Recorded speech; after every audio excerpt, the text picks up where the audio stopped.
নমস্কার প্রিয় দর্শক বন্ধু। আজকের এই বিশেষ জ্যোতিষ বিশ্লেষণে বা বিশ্লেষণটি অবশ্যই কিন্তু খুব মন দিয়ে শুনবেন। কারণ আজকের দিনটি ইসলামের জাতক জাতিকাদের জীবনে খুবই গুরুত্বপূর্ণ। ২৬শে ফেব্রুয়ারি বৃহস্পতিবার। এই দিনটি শুধু একটা সাধারণ দিন নয়, এটা এমন একটা দিন যেদিন আপনার ভাগ্য ধীরে ধীরে ঘুরতে শুরু করবে। অনেক ইসলামের মানুষ গত কয়েক মাস ধরে মনে করছেন, সব চেষ্টা করেও কিছু তো আর হচ্ছে না। কেন আমার জীবনটাই এমন? আমি কি আদৌ ভালো কিছু করতে পারবো? আজকের ভিডিওটা তাদের জন্য। আমাদের বা আপনাদের সেই প্রশ্নগুলোরই উত্তর পাওয়া যাবে। তাই অবশ্যই কিন্তু মনোযোগ সহকারে পুরো ভিডিওটি দেখবেন। ভিডিওটির মূল বিষয়বস্তু শুরু করার আগেই সকলকে স্বাগত জানাই আমার এই জ্যোতিষ টোটকা ইউটিউব চ্যানেলের একটি নতুন পর্বে। আশা করছি ঈশ্বরের কৃপায় সকলে খুব ভালো আছেন, সুস্থ আছেন। আপনার নামের প্রথম অক্ষর কি এস দিয়ে শুরু? তাহলে কিন্তু অবশ্যই নিজের শুভ নামটি কমেন্টে জানাবেন। এছাড়াও আপনার কোনো আত্মীয়স্বজন, বন্ধু-বান্ধব, প্রেমিক-প্রেমিকারও নাম যদি এস দিয়ে হয়ে থাকে, অবশ্যই কিন্তু তাকে ভিডিওটি শেয়ার করবেন। এছাড়াও আমার ভিডিও যদি আপনাদের ভালো লেগে থাকে, অবশ্যই কিন্তু আমার চ্যানেলটাকে সাবস্ক্রাইব করে আমার পাশে থাকবেন। আপনাদের ভালোবাসা আমার জন্য একান্তই কাম্য। চলুন বন্ধুরা, বেশি দেরি না করে ভিডিওটির মূল বিষয়বস্তু নিয়ে আলোচনা করি। প্রথমে বলব আজকের দিনে গ্রহের অবস্থান। গ্রহেরা আজকে ঠিক কোথায় অবস্থান করছে? ২৬শে ফেব্রুয়ারি বৃহস্পতিবার। দিনটি বৃহস্পতি দিন। বৃহস্পতি হলো জ্ঞান, ভাগ্য, আশীর্বাদ, বড় সুযোগের দিক গ্রহ। এই দিনে বৃহস্পতি ইসলামের জাতক জাতিকাদের দিকে বিশেষ দৃষ্টি দিচ্ছে। ফলে সূর্যের প্রভাব, সূর্য এই সময় আত্মবিশ্বাস বাড়াচ্ছে। যারা দীর্ঘদিন ধরে নিজেকে ছোট ভাবছিলেন, তাদের ভেতরে আবার নিজেকে প্রমাণ করার ইচ্ছা জাগবে। চন্দ্রের প্রভাব, চন্দ্র মনকে নরম করছে। পুরনো দুঃখ, কষ্ট না বলা কথা সব উঠে আসতে পারে। কিন্তু একটা খারাপ নয়, বা এটা কিন্তু কোনো কিছুই খারাপ নয়। কারণ কষ্ট বের হলেই শান্তি আসে। শনি, শনির প্রভাব বলছে পরিশ্রম ফল দেরিতে হলেও নিশ্চিত আসবে। শুক্র প্রেম সম্পর্কে সৌন্দর্য, সুখের কারণ। তাই এই দিনে শুক্র বলছে পুরনো সম্পর্কের জট খুলতে পারে, নতুন মানুষের জীবনে আসতে পারে, দাম্পত্য জীবনে কিন্তু শান্তি ফিরে আসতে পারে। এবার আমি বলব আজকের দিনে কী কী সুখবর আপনাদের জন্য অপেক্ষা করছে। মনোযোগ সহকারে শুনবেন। প্রিয় দর্শক বন্ধু, যারা বা যাদের নামের প্রথম অক্ষর এস দিয়ে শুরু বা এস নাম দিয়ে জন্মেছেন, তাদের জীবনে ২৬শে ফেব্রুয়ারি থেকে এমন কিছু সুখবর আসতে চলেছে যে অনেকেই এখন কল্পনাও করতে পারছেন না। এই সুখবরগুলি হঠাৎ আসবে, কিন্তু আসার পর জীবনে অনেক কিছু ধীরে ধীরে ঠিক হয়ে যাবে। প্রথমত, দীর্ঘদিনে আটকে থাকা কাজ হঠাৎ কিন্তু খুলে যাবে। আপনি যে কাজটা নিয়ে ভাবছিলেন এটা আর হবে না, সব চেষ্টা শেষ, ঠিক সেই কাজটাই হঠাৎ করে নতুন রাস্তা পাবে। কারো ফোন, কারো মেসেজ বা হঠাৎ বড় সুযোগ। এই সুখবর আপনাকে আবার আত্মবিশ্বাস দেবে। এছাড়াও টাকার ব্যাপারে বড় স্বস্তি লক্ষ্য করা যাচ্ছে। অনেক ইসলামের মানুষ এখন টেনশনে আছেন। ধার বাকি, টাকা সংসারের খরচ, নিজের চাহিদা। এই দিন থেকে কোথাও না থেকে টাকা আসতে হবে, বা কোথাও থেকেও টাকা আসতে পারে। আটকে থাকা পাওনা ফিরে আসতে পারে, এবং এমন সুযোগ আসতে পারে যেখানে ইনকাম বাড়বে। বড়লোক হওয়া নয়, কিন্তু শান্তিতে বাঁচার মতো অবস্থা তৈরি হবে। এছাড়া সম্পত্তি পারেন কদরও বাড়বে। আজকে যারা এতদিন অবহেলিত, উপেক্ষিত বা উপমাকে নিয়ে কিছু হবে না এটা শুনছেন, তাদের জন্য এটা খুবই বড় সুখবর। আপনার কাজ, আপনার ব্যবহার, আপনার ধৈর্য সবকিছু স্বীকৃতি আসবে। কেউ আবার প্রশংসা করবে, কেউ আবার পরামর্শ চাইবে। এছাড়াও কিন্তু সম্পর্কের জট খুলে যাবে।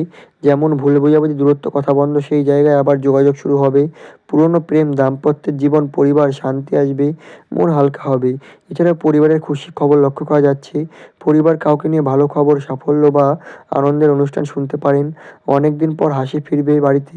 এছাড়া নতুন সুযোগ, নতুন দরজার দিক থেকেও সুখবর আছে। এই সময় ইসলামের জাতক জাতিকাদের সামনে নতুন কাজ, নতুন পরিকল্পনা, নতুন মানুষ এসবের দরজা খুলবে। এটা ছোট সুযোগ মনে হলেও ভবিষ্যতে একটা বড় কিছুতে পরিণত হবে। এছাড়াও কিন্তু মানসিক কষ্ট কমবে। যারা রাতে ঘুমাতে পারতেন না বা পারেন না, চুপচাপ তাদের নিজের কথা কাউকে বলতে পারেন না, তাদের জন্য এটা খুব বড় সুখবর। মনের মধ্যে হালকা ভাব আসবে, ভেতরের চাপ কমবে, আবার বাঁচতে ইচ্ছা করবে। এছাড়াও কিন্তু নিজের উপর বিশ্বাস ফিরবে। সবথেকে বড় সুখবর হলো এখানেই, আপনি আবার নিজের বিশ্বাস করবেন, আমি পারি, এই কথাটা মনে আসবে। এটা জীবনের সবথেকে বড় কিন্তু আশীর্বাদ। এছাড়াও ভাগ্য কিন্তু ধীরে ধীরে ঘুরে দাঁড়াবে আজকে।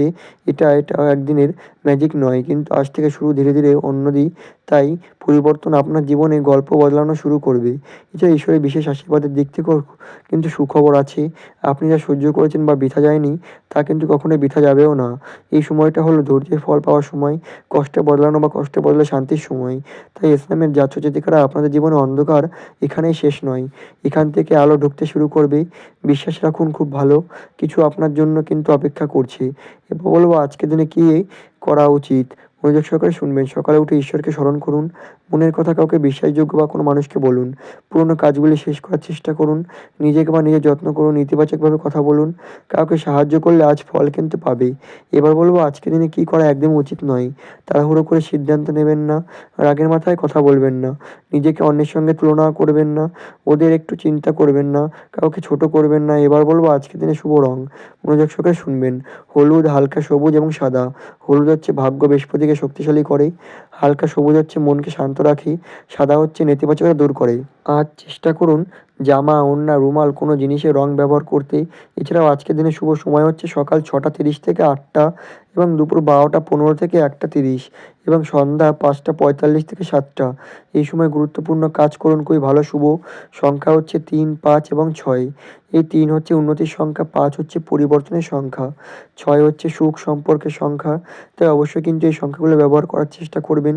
তাই প্রিয় ইসলামের জাতক জাতিকারা, আপনাদের জীবনের গল্প কিন্তু এখানেই শেষ নয়। আপনি এতদিন যা সহ্য করেছেন তার মানে এই নয় যে আপনি দুর্বল। এই মানে বা এর মানে কিন্তু এটাও নয় যে আপনি নির্বাচিত। ভগবান কাউকে ভেঙে দেন না, তিনি তৈরি করেন। বিশ্বাস রাখুন আপনার জীবনে আলো খুব কাছেই। এই দিনটা মনে রাখবেন, কারণ এখান থেকে আপনার ভালো সময় শুরু। আজ পর্যন্ত আপনি অনেক কিছু সহ্য করেছেন। অনেক সময় এমন হয়েছে কাউকে নিজের কষ্ট বলতে পারেননি। হাসির আড়ালে কান্না লুকিয়েছেন। সবাই ভালো থাকলেও আপনি ভেতরে ভেতরে ভেঙে পড়েছেন। কিন্তু মনে রাখবেন ভগবান কখনো কাউকে ভুলে যান না। আপনার জীবনে কঠিন সময়টা আপনাকে দুর্বল করার জন্য আসেনি, এসেছে আপনাকে আরো শক্ত করার জন্য। অনেকে ইসলামের মানুষ আজও ভাবেন আমি কেন এত কষ্ট পেলাম? উত্তর একটাই, কারণ আপনার জীবনে বা আপনার জীবনের সামনে এমন কিছু আসতে বা আসতে চলেছে যেটা সামলানোর ক্ষমতা কিন্তু সবার থাকে না। আপনার ধৈর্য, আপনার সহনশীলতা, আপনার চুপ করে থাকা বা আপনার চুপ করে লড়াই করার শক্তি, এগুলোই আপনার সবথেকে বড় সম্পদ। আর যদি আপনার মনে হয় সবকিছু থেমে গেছে, ভাগ্য আপনার বিরুদ্ধে, কেউ আপনাকে বোঝে না, তাহলে মনে রাখবেন নীরবের সময় বা নীরব সময় মানে কিন্তু শেষ নয়। নীরব সময় মানে কিন্তু প্রস্তুতি। ঠিক যেমন রাত গভীর হলে ঘোর আরো সুন্দর হয়। আপনার জীবনে সুখ হয়তো হঠাৎ আসবে না, কিন্তু যখন আসবে সম্মান নিয়ে আসবে, শান্তি নিয়ে আসবে, স্থিতি নিয়ে আসবে। আর তখন আপনি বুঝবেন এই কষ্টগুলো বৃথা যায়নি। আজ শুধু একটা অনুরোধ, ছোট নিজেকে কিন্তু ছোট ভাববেন না, নিজের স্বপ্ন ছড়াবেন না। আর কখনো ভাববেন না যে আমি একা, কারণ যারা সহ্য বা যার সহ্য করার ক্ষমতা বেশি, তার জীবনে আশীর্বাদও বেশি আছে। যদি আজ আপনার চোখে জল আসে তাহলে সেটা দুর্বলতা নয়, ওটা কিন্তু শ্রদ্ধার চিহ্ন। ভগবান আপনার প্রতিটা কষ্ট দেখেছেন, প্রতিটা চোখের জলও গুনেছেন। আর এখন সময় এসেছে আপনার ফল পাওয়ার। তাই ইসলামের জাতক জাতিকারা, আপনার গল্প কিন্তু এখানেই শেষ নয়, এখান থেকে শুরু। বিশ্বাস রাখুন আপনার জীবনে সেরা অধ্যায় এখনো লেখা হয়নি। তো দর্শক বন্ধুরা, আশা করি আমার বলা প্রতিটি কথা আপনাদের বোঝাতে পারলাম। যদি ভিডিওটি ভালো লেগে থাকে অবশ্যই কিন্তু চ্যানেলটিকে সাবস্ক্রাইব করে আমার পাশে থাকবেন। আপনাদের অসংখ্য ধন্যবাদ আমার এই পুরো ভিডিওটি মনোযোগ সহকারে দেখার জন্য। নমস্কার।